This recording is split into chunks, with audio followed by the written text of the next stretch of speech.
Bonjour tout le monde, bienvenue à une autre vidéo de résumé de la semaine.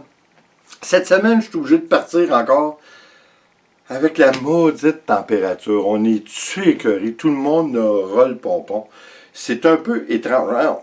Écoutez, on est peut-être fatiguant de parler de ça, puis on dit que ça commence à être récurrent, toujours parler de la température, puis ça. Mais écoutez, on le vit, là. Les tempéraments de tout le monde vont avec la température, hein, c'est clair. Il fait pas beau, comment voulez-vous avoir le sourire étampé d'en face? Je suis obligé de vous dire que, oui, comme on a dit, la température est étrange un peu partout dans le monde. Par contre, en France, votre étrange, avec les 30 degrés Celsius, ben, je le prendrais. Hein? Je le prendrais à comparer d'ici. Ici, là, c'est épouvantable. On est dépassé un petit peu la mi-avril, et puis on a encore de la difficulté à atteindre les 10 degrés Celsius. C'est épouvantable. Moi, je ne me souviens pas qu'arrivé à la mi-avril, on ne voit pas encore la pelouse. Ça c'est plutôt rare, là. Hey, moi, je me souviens de l'année qu'on a été, moi et mon épouse, on a passé l'hiver complet sur une île en Floride, sur l'île d'Amélia. On est revenu le 1er avril. Vous allez me dire que ça, c'était unique. Mais oui, c'était un petit peu unique, mais on était revenu le 1er avril, puis il n'y avait plus de neige, ça faisait presque un mois déjà. Oui, c'est rare, ça aussi que ça arrive, mais j'aime mieux ces soubresauts de la météo que ceux qu'on vit présentement. Parce que là, même au niveau du travail, parce que nous, on fait beaucoup de nettoyage d'entrée privée de maison et même de commerce. Et puis, il ne faut plus qu'il y ait de neige, il ne faut plus qu'il y ait de glace. Fait que ça nous retarde. Là, on est retardé d'un minimum de 1 semaine et demie. Ça veut dire que ça nous repousse toujours, parce qu'on a pour 1 mois à 5 jours par semaine à nettoyer des entrées. Mais ça, écoutez, là, quand on dit 1 mois, il ne faut pas oublier que le 15 de la semaine du 15 de mai, donc cette année, je crois que c'est le 12.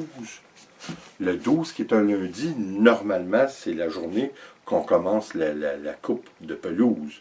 Mais là, cette année, c'est clair que ça va probablement retarder d'un minimum d'1 semaine. Fait que tout est plus dur, parce que normalement, comme j'ai dit, ben là, j'ai commencé à envoyer mes contrats pour l'année. Et puis, vous savez, c'est dur de parler aux gens de tonte de pelouse là, quand on vit des températures comme ça. C'est pas évident. Mais qu'est-ce que vous voulez faire? On est obligé, pareil, d'en parler parce que c'est inévitable. Mais il y a une autre chose aussi, de trouver des gens qui sont prêts à travailler. Ça aussi, c'est pas évident. Parce que la plupart des gens veulent un travail à temps plein. Puis du travail à temps plein, on s'entend-tu que je pense que ça va un petit peu partout dans le monde. Ça devient une petite bête rare, là, de plus en plus, ça devient rare.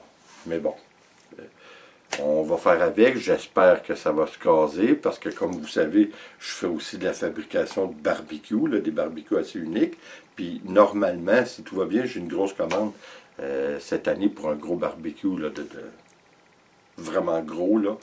Quelque chose qu'on peut mettre au-dessus de 500 livres de viande, mais imaginez-vous, fait qu'on ne parle pas d'une petite affaire, mais faut-il encore que j'aille le temps de le faire? Ça veut dire que j'espère que je vais trouver éventuellement assez de gens pour me rappeler. En tout cas, on ne sait rien, hein? C'est drôle, là, comme vous avez peut-être vu cette semaine, j'ai acheté mon tracteur à gazon. Mais vous savez, avec la chance qu'on a, hein, j'ai été le chercher parce que je le voulais tout de suite. J'en ai déjà un. J'ai un John Deere, mais là, c'est un Husqvarna qu'on appelle. C'est encore des bonnes compagnies. Mais j'en voulais un neuf pour commencer la saison qui va être vraiment plus grosse que toutes les saisons que j'ai eues à date.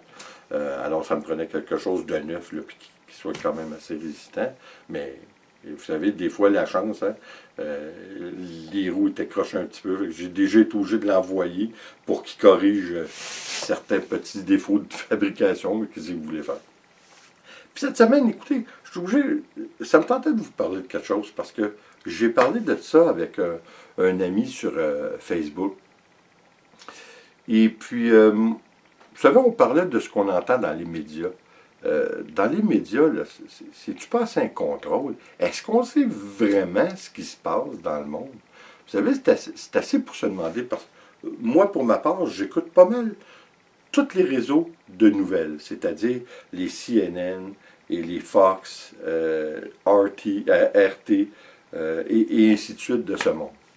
Al Jazeera, peut-être un petit peu moins, là, mais j'aime ça une fois de temps en temps, pareil, aller regarder pour voir leur vision des choses.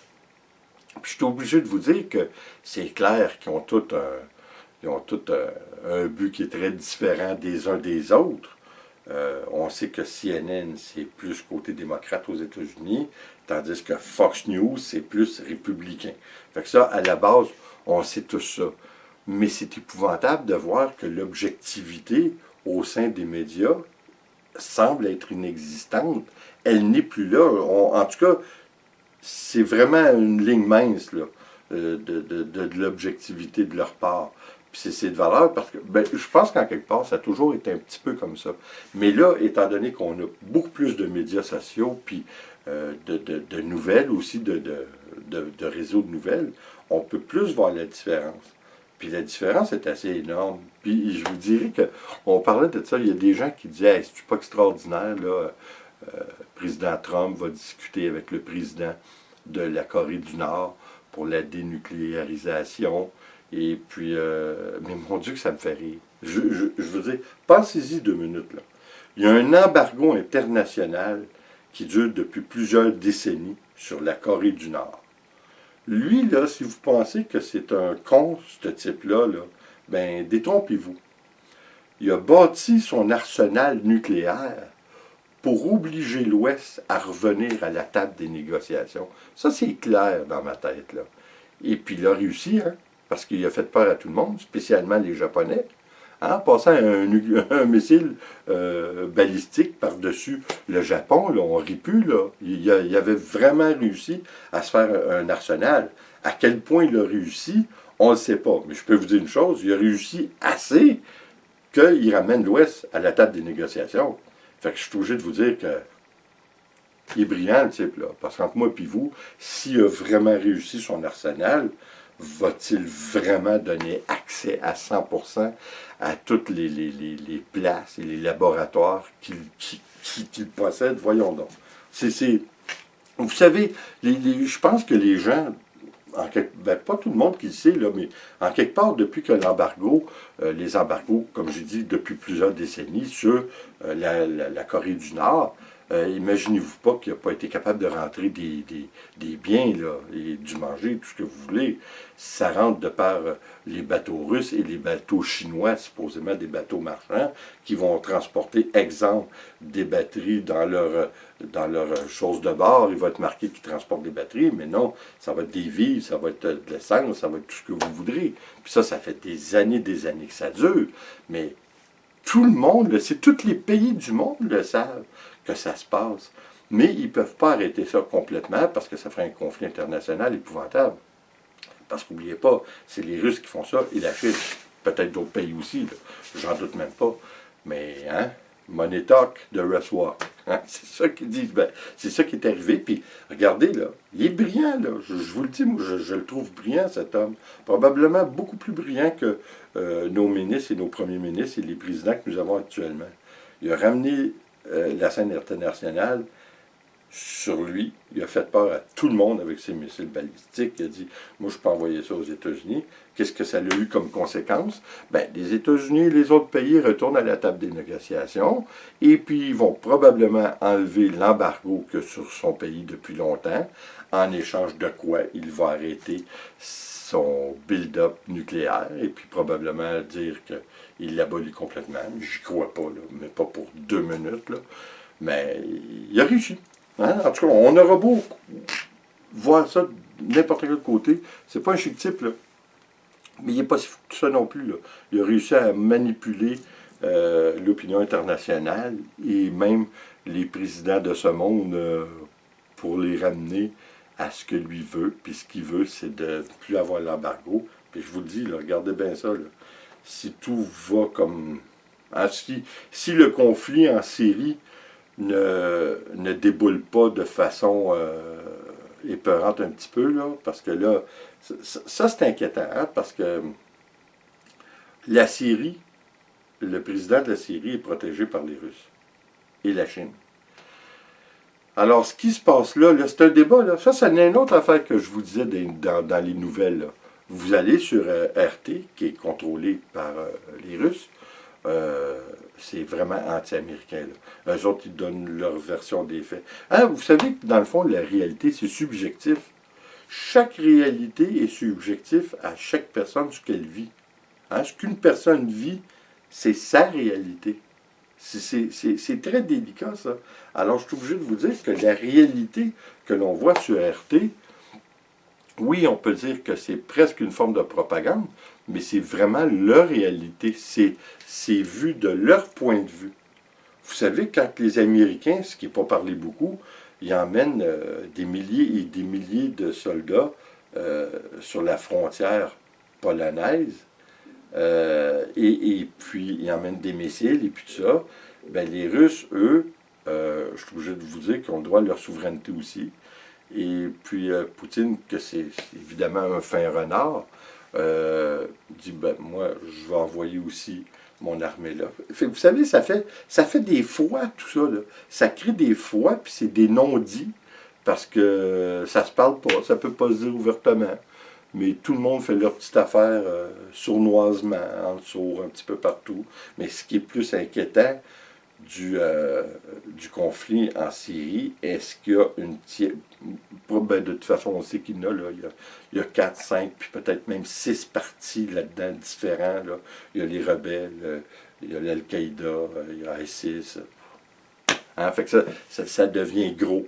Les Russes combattent l'Al-Qaïda, ISIS, les Américains aussi, mais en même temps, ils sont contre le régime syrien.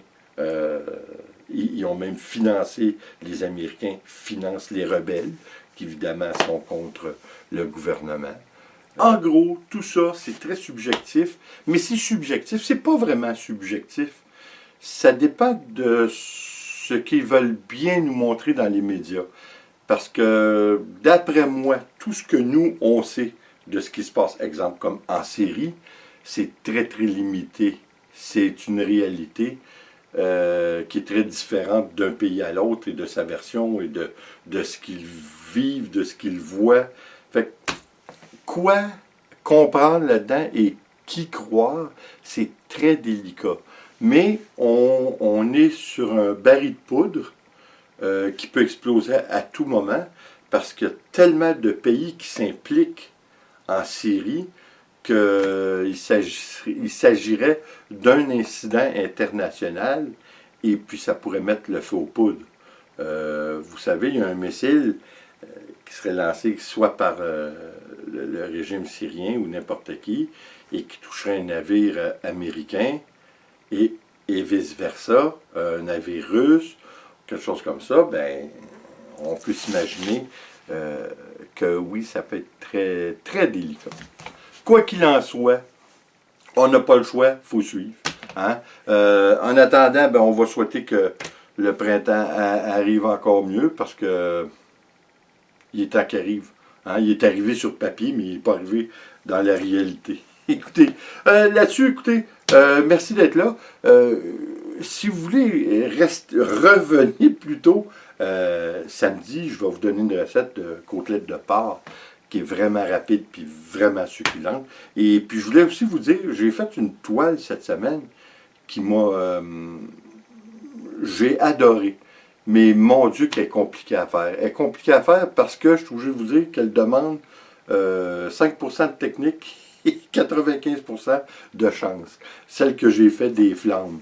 Mon Dieu, que je la trouve belle. Vous mettez ça sur un mur, puis vous n'avez pas besoin d'expliquer aux gens que c'est des flammes. Tout en, je voulais quand même garder le côté abstrait de la pièce. Ce qui est quand même réussi, là, parce que c'est un feu, c'est un abstrait, mais je veux dire, la base d'un feu est là. Hein, en ayant le noyau qui est plus pâle, puis on vient d'une couleur plus foncée. Alors, je trouve que c'est un beau résultat. J'ai parlé aussi avec quelqu'un, on parlait des reflets sur l'eau. Puis ça, c'est très subjectif, parce que vous voyez, lui, la personne me disait qu'il y a comme une règle élémentaire, c'est-à-dire que quand on voit mettons des bâtisses, comme j'avais fait, le petit vidéo que j'avais fait, comme ma ville vue de loin, Mais encore là, il ne faut pas oublier que c'est un abstrait. Alors, pour moi, quand on parle d'abstrait, il faut un petit peu déconnecter avec la réalité. On peut s'en approcher, mais on ne doit pas respecter certaines règles. Et puis pour moi, les reflets sur l'eau, c'est subjectif d'un artiste à l'autre. Parce que oui, c'est la perspective qui compte, mais c'est justement la perspective peut être très, très différente. Puis d'ailleurs, j'ai nommé un exemple avec Bob Ross, que vous connaissez probablement. Et puis lui, ses reflets qu'il fait dans l'eau, c'est toujours, et pas toujours, mais c'est souvent, encore une fois, dépendamment de sa perspective, c'est plus petit ou égal à l'œuvre principale. Alors, encore une fois, c'est très subjectif, mais oui, je le comprends. C'est sûr que dans la réalité, j'aime mieux des reflets qui sont un peu plus grands que le sujet principal, mais encore une fois, il y a des limites à tout. Je vais vous donner un plus bel exemple. Vous voulez reproduire New York. Exemple, hein, la ville de New York. Si vous la regardez, vous êtes sur le bord de la rivière, vous ne pouvez pas faire les bâtisses plus grandes que la réalité, parce que vous ne les verrez pas dans l'eau. Hein, vous allez voir juste une tache. Oui, dans la réalité, vous pouvez vous approcher de ce concept, mais pour moi, ce n'est pas vraiment nécessaire. Puis oui, on peut doubler la grosseur des objets principaux. Puis souvent, c'est le cas, puis souvent, c'est même voulu, puis c'est même quelque chose qu'on se doit de faire, mais encore une fois, c'est pas toujours. En tout cas, c'est des débats à n'en plus finir, hein, parce que à chacun sa chose. Alors, on trouve notre compte ou on le trouve pas. Mais je veux dire, encore une fois, c'est un travail que j'avais fait abstrait. Je comprends le point de vue et je l'endosse aussi dans certains cas. Alors, écoutez là-dessus, encore une fois, merci d'être là. J'espère que vous allez revenir. Et puis, comme toujours, s'il vous plaît, abonnez-vous, laissez un commentaire et partagez. C'est toujours apprécié. On se revoit aux prochaines vidéos. Bonne fin de semaine.